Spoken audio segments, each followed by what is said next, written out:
আপনি শুনতে পাচ্ছেন যে টিয়ার নিক্ষেপ করা হচ্ছে।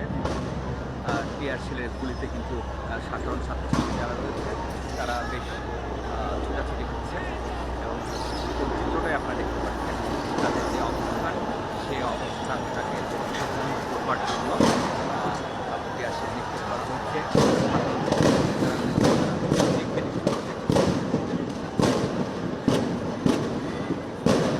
বলে যাও। আমি যে টিয়ার শেলের শব্দগুলো শুনবার জন্য কিছুক্ষণ চুপ করছিলাম। সাধারণ ছাত্র যারা রয়েছে ওটার তারা কিন্তু প্রধান সড়ক অর্ধেক ছেড়ে দিয়েছে, কিন্তু আর অর্ধেক দখল করে রেখেছে। অর্থাৎ তারা কিন্তু একবারে রাজপথ ছেড়ে যাচ্ছে না।